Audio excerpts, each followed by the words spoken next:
Hello students, now we are learning basic geometrical concepts, and as we have seen open and closed figures, let us learn something about lines.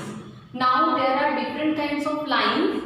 Here it is written about parallel lines. Now what is the meaning of parallel lines, children? If you will see in your textbook, you can see that there is a train. That train is running on a railway track. Okay, and if you will see the railway track, both the sides of that railway track is parallel to each other. Okay, so here the lines are also parallel to each other. If I will continue this line ahead, this line will move ahead like this, and the other line will also move ahead like this. This is why, because we are calling them as a parallel lines. Now, second important thing about parallel lines are the distance between these two lines are always remain same. It means ahead they are not going to meet each other at any point. Okay, that is why we are calling them as a parallel lines. Now the second thing is intersecting lines. Now what is the meaning of intersecting lines? Here also you can see I have drawn two lines.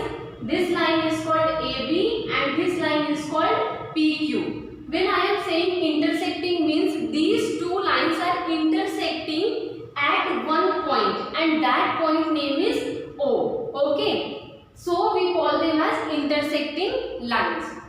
Then let us learn something about plane figures.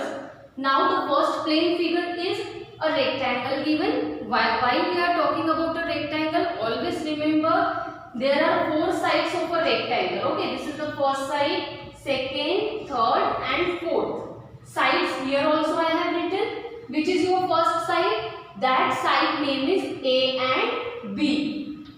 This side we call it as AB. Then the second side is BC. Third side is CD and the fourth side is DA.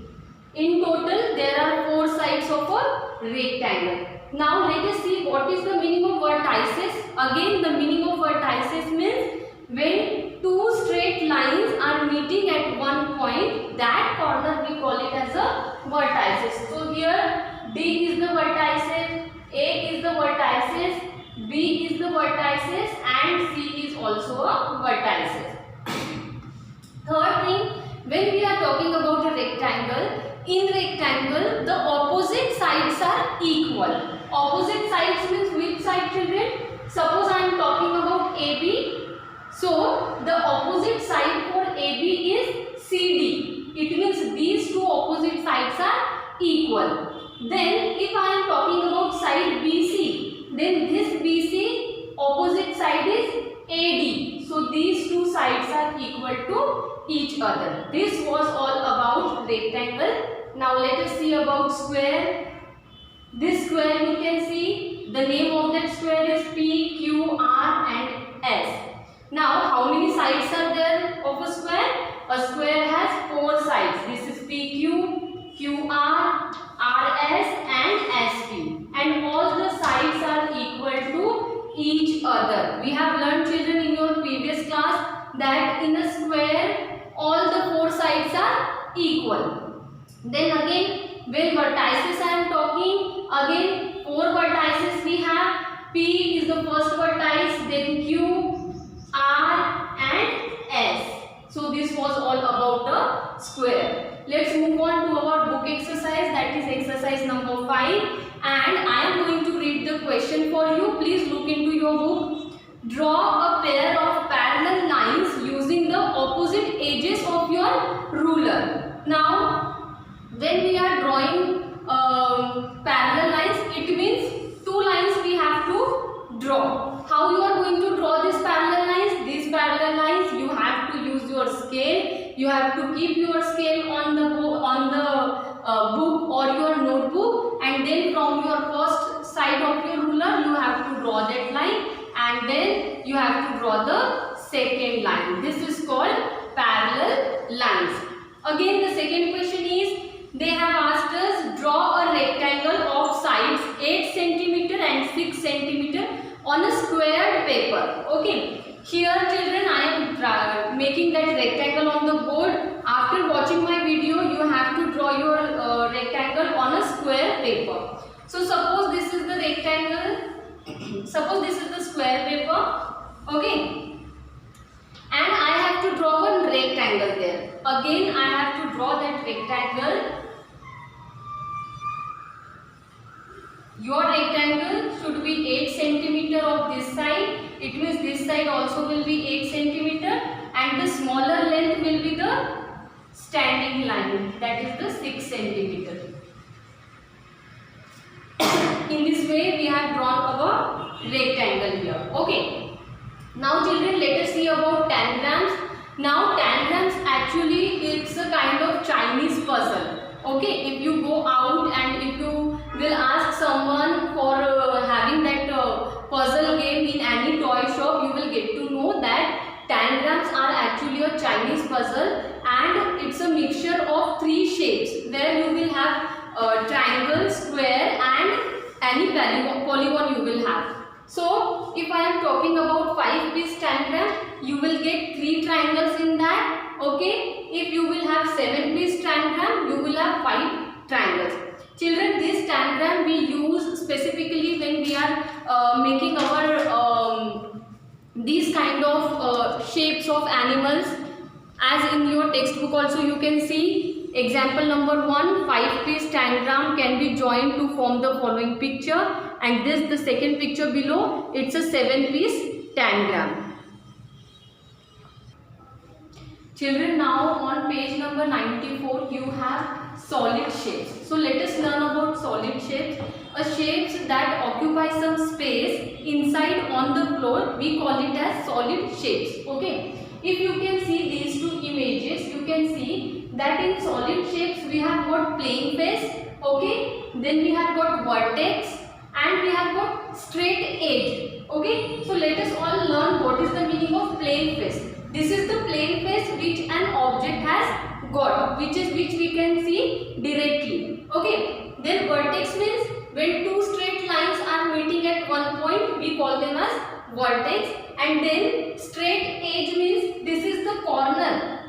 Okay, this is the straight edge of any solid face. Now when we are talking about cylindrical shape, in cylindrical shape you can see this is the curved shape. Okay, why? Because the cylinder is in curved shape, so this is the curved face. But when we are talking about the edges, here in this figure, this edge is straight. Okay, this edge is straight, but here in cylindrical figure, this edge is in a curved shape. Okay, so this was the difference between this straight edge and curved edge.